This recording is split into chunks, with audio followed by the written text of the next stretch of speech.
Answer continues next on AM 560. The Answer. Now, from the Signature Bank Studios. This is Chicago's Morning Answer with Dan Proft and Amy Jacobson on AM 560. The Answer.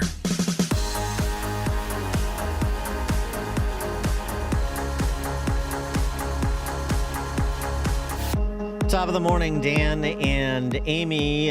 Trump in that town hall in Harrisburg, PA, that he had yesterday with Sean Hannity doing the Q&A, provided some details as to Tuesday night's first and perhaps only debate between Trump and Harris. Yeah, it'll be one and done. Depends how it goes. And well, early voting starts September 16th in Pennsylvania. Yeah, okay. This is what Trump said about what Kamala wanted but didn't get.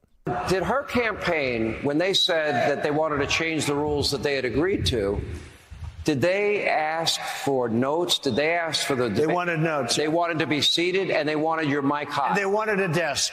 They didn't want to do... I said, you got to do a stand-up. After they already agreed to the other. Yeah, but they wanted a desk from the beginning. You know who else wanted a desk? Sleepy Joe. He wanted a desk. All right. Yeah, there you go. The parallels. Well, the parallels are appropriate because it's basically the same rules as the Biden-Trump debate from June.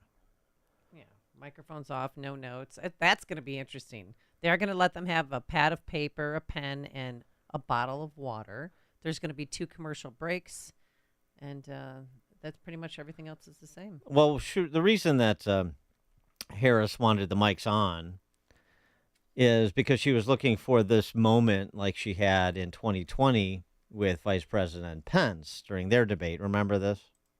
In 1864. Well, I'd like you to answer the question. Mr. Vice President, I'm speaking. I'm speaking. Okay. She wanted that. She wanted that boss girl moment. Yeah. Like she did a couple of times.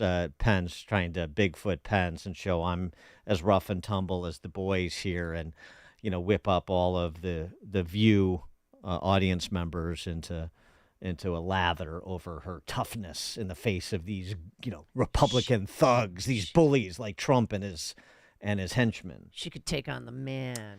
Yeah, Trump also had comment on a sort of an interesting development yesterday, that picture of many of the Walz's, Tim Walz's family members who are Trump voters, apparently. Dear Lord. About, a half dozen of them. Yeah, they're mostly cousins. It's Tim Walz's grandfather's brother, that entire side of the family. They all live in Nebraska, and they were wearing Walt's Family for Trump T-shirts. But at one point in time, it got a little goofy because somebody put superimposed a picture of Trump in there with the family members, but that was fake. But the picture of the family was real. Yes. It wasn't just extended family. His brother too. Yeah, his brother said that his brother Tim is not the type of character, quote unquote, you want in the White House. The stories I could tell. Trump reacted thusly. His brother endorsed me. I saw it. And his whole family. I saw the picture. And honestly, it was a very nice looking family. But his brother endorsed me, and the whole family endorsed me. I said, who are all the people? Let me play Kamala. There's something weird with that guy. He's a weird guy. JD is not weird. He's a solid rock. I happen to be a very solid rock. We're not weird. We're other things, perhaps, but we're not weird. But he is a weird guy. He walks on the stage. There's something wrong with that guy. Yeah, there is something wrong with Field Marshal Tim, starting with what he's done as governor of Minnesota and what he's doing now. Yeah, he walks on stage like it's The Price is Right. And when he ran for Congress and 2 times for governor, he never did that, acted that way. Yeah. Anyway, and again, look, Mary Trump, Trump's now deceased sister, not a big fan of Donald either. She had negative things to say about him. So, family is complicated. But a lot of Walz family members come out from Trump. Just on the volume, he wins that skirmish, I guess. Amber Duke is the Spectator's Washington editor. She's also the author of The Snowflakes Revolt, How Woke Millennials Hijacked American Media. She joins us now. Amber, thanks for being with us. Appreciate it. Thanks. Good morning. What do you expect Kamala's angle is going to be on Tuesday night? Well, she said when she first started running against Trump and usurped Joe Biden that she wanted this to be a story of the prosecutor going after the convicted felon, calling back to her time as DA of San Francisco and then Attorney General of California. So I have no doubt that she's going to bring up his history of indictments and, unfortunately, the criminal conviction in the hush money case in New York. And that will be probably the bulk of what she talks about because she can't really talk about policy. We saw in the Dana Bash interview that she was not willing to talk about how she had this massive transformation from 2019 to 2024. Her values never changed. Her values never changed. Yeah. Then she also ripped off some policies from Trump himself. Well, I mean, I'm surprised she's not wearing a MAGA hat. I mean, even with the capital gains tax, I mean, everything she's doing is ripped out of Trump's playbook. So is he going to call her out on that? I would be shocked if he didn't. My guess is, based on what we've been seeing from the Trump campaign over the past few weeks, is that they're very eager to talk about her history of flip-flopping. But the important needle to thread there is to point out exactly that line that you mentioned, Dan, which is my values haven't changed. That is a signal to voters that as much as she is trying to moderate on the campaign trail this time around, what she would actually do when she was in office is what she campaigned on in 2019. Well, right, and it's not just, and this point of emphasis too that Vivek Ramaswamy made on CNN the other day, which is it's not just rhetorical position she took running for president, it's action she took. So she took action. She co-sponsored legislation that would have banned private health insurance. She moved legislation that would have blocked leases for fracking. I mean, so do you trust what she actually did? You know, it's always, I get everybody says don't listen to what politicians say, watch what they do because all these politicians are fork-tongued. Right. Okay, fine. Take that as your cynical starting point. Look at what she actually did, not just what she said. It's an important point because just last week, or maybe it was 2 weeks ago now, her campaign said on an email warning people that when J.D. Vance gave his big economic speech that he was going to lie about the Harris campaign. One of those supposed lies that they referenced was Kamala supporting an electric vehicle mandate. Mm-hmm. And I read that and I thought, that's weird. I'm pretty sure she did support an electric vehicle mandate. And sure enough, she co-sponsored a piece of legislation after she started running for president for the 2020 nomination and while she was still in the Senate that would have effectively banned gas vehicles by 2035. 2040 at the latest. And then, of course, the Biden administration, through the Inflation Reduction Act, enshrined all of these new EPA rules that would have forced car manufacturers to stop manufacturing gas vehicles along about the same time frame. So, again, there's no explanation of, okay, a reporter asked her if she would have voted for the legislation that she co-sponsored in the Senate, and unsurprisingly, the campaign did not reply. What did you think of Trump's little riff last night in Harrisburg? And the topic was her flip-flopping on fracking, where she's had her John Fetterman, I'm for fracking because I'm for fracking. Where he said about that, look. She gets in and, fracking leases go away in Pennsylvania and the $1 billion that those leases throw off for the state to fund this or to fund that and the jobs that are associated with that part of the oil and gas exploration industry and so forth. And he said, look, you have to vote for me. Even if you say, I can't stand that guy, you still have to vote for me. What about that as really sort of a appeal to people that are in the middle and they're in the middle not because of policy reasons, but because of personality reasons? Is that something that maybe can tip the scales where they need to be tipped?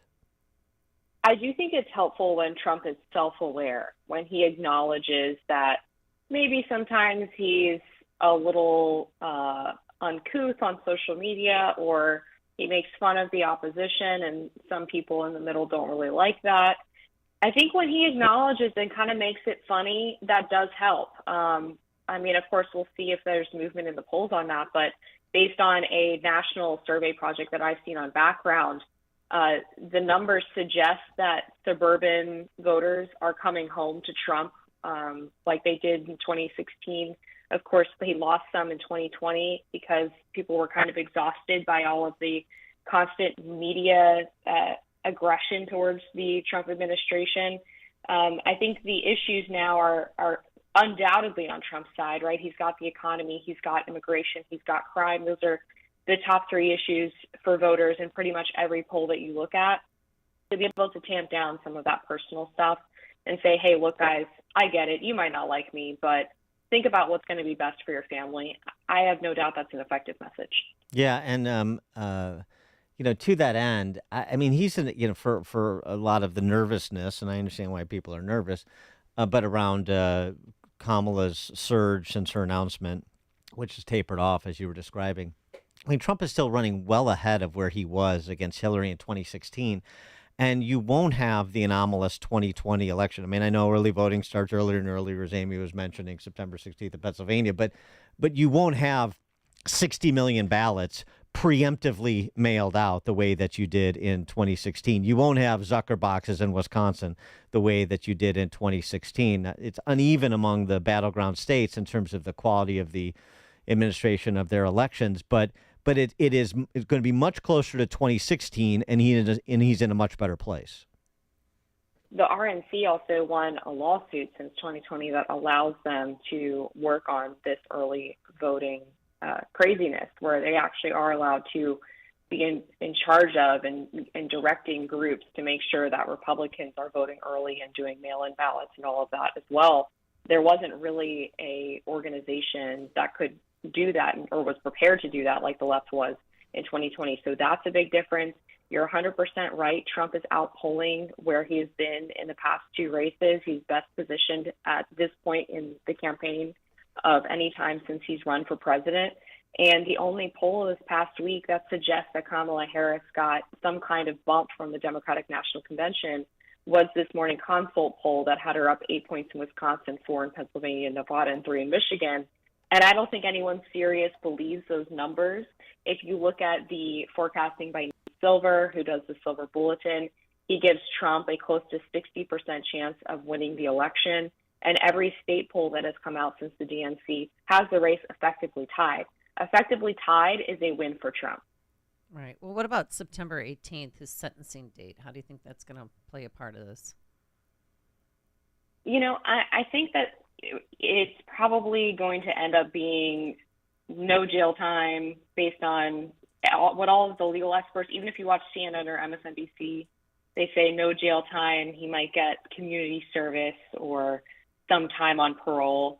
And when Trump had his Mar-a-Lago property raided by the FBI, that was when he surged to the top of the Republican primary. He gets a bump from these things because people don't like the idea of targeting your political opponents with the Department of Justice. I think that the image of him actually being in court and receiving a sentence could be helpful. I mean, there's an argument, too, that it might turn off suburban voters. But people are generally exhausted by all of the lawfare against Trump with so many different cases that they're supposed to be following. It all just gets to be too much and people tune out. I think it'll be interesting. I mean, I've always subscribed to the theory that they have to impose a sentence. Now, it'll be stayed until, stayed pending appeal. They're not going to put him in prison because that would be too over the top. But you have to justify what you did. And so if you give him community service, it's like, well, what was all this for? A fine and 40 hours of community service? This is absurd. And it makes them look even more absurd than they are, as you said, sort of the boomerang effect. So it seems to me, unless it really polls badly, and I believe that Merchant is sensitive to the politics of this, to say the least, if it really polls badly to impose a prison sentence, even if you stay the sentence, then maybe. But otherwise, I just think they have to justify themselves. What was all of this effort for? I thought this was a serious crime, and he's a serious scofflaw that needs to, understand he's not above the rule of law and so on and so forth. And then you give him a slap on the wrist?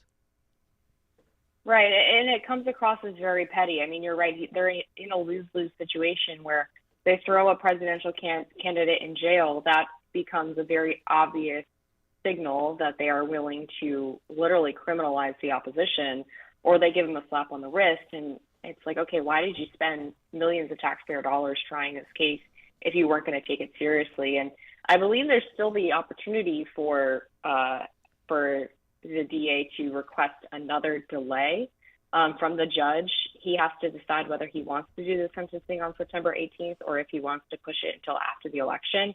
They've already delayed it once, so I'm also not even sure that they're going to end up doing this on the 18th.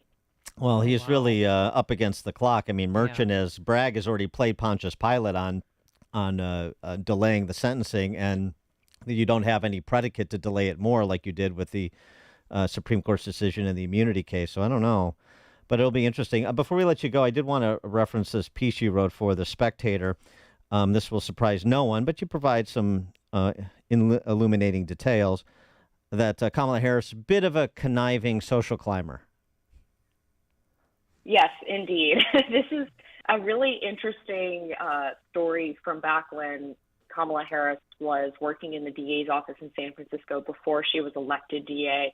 And it actually comes from a colleague of hers who wrote in the Anderson Valley Advertiser, actually, a really small paper. So it kind of went unnoticed by a lot of people, about the fact that people in the office were very worried that Kamala Harris was getting a bit above her station, that she was fielding too many media requests and basically trying to usurp the office from her boss.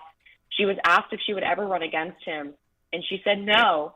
But then a few years later, she not only ran against him, but ran a very nasty personal campaign where she implied that he was guilty of corruption, accused his office of being in disarray. And I think there's some interesting parallels there between how she backstabbed her boss in 2003 for her first campaign for political office. And now you fast forward, and it seems pretty clear that she was probably involved in the effort to oust Joe Biden, because reporting from Seymour Hersh says that he was threatened with the 25th Amendment. Right. They would have had to have Kamala on board for that. Right. Yep. And it's acting so surprised on a Sunday when they called. And it's it's an interesting pattern of behavior, right? Too. It's she does that, and talking about it at the DA level and then at the presidential level, and that is a clean break from the person that she worked for, right? I had nothing to do with what was going on in that office in which I worked. I have nothing to do, and she was like, ironically, like second in charge, I think, for at least a time in the district attorney's office, and just like the same thing we have here. She was vice president. She had nothing to do with what's been going on the last 3.5 years. We need to make a clean break from it. Right. She was the assistant DA, and she, in her campaign against her boss, whose name was Terrence Hallinan, she, inciting that the office was in disarray, referenced this incident where he had fired a bunch of prosecutors when he first got into the office. And that happened well before Kamala was hired on. So the question would then be, okay, well, you knew the office was in disarray. He fired all these prosecutors, but you still decided to go work there. Kind of like she called Joe Biden a racist during the Democratic primary campaign, and then still decided to work for him. Yeah, conniving social climber, as I mentioned. She knows what she's doing. She's not the only one in politics, but she's another one in politics. Amber Duke, the Spectator's Washington editor, author of The Snowflakes Revolt, How Woke Millennials Hijacked American Media. Thanks, Amber. Appreciate it.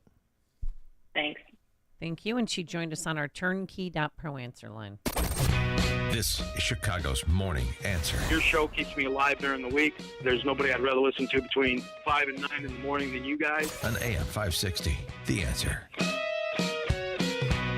Have you saved enough? What are you going to do with Social Security? What will your taxes look like in retirement? Scott Tucker believes retirement planning should be easy, and you should be able to get all the information you need in one place. That's why Scott created the Retirement Decoded Toolkit, a comprehensive resource for your retirement. In it, you'll find a copy of his latest book, Escape Illinois: Should I Stay or Should I Go? This book will provide insight on taxes, Social Security, income, and more. To get your free Retirement Decoded Toolkit, text KIT, K-I-T, to 847-474-3888, or go to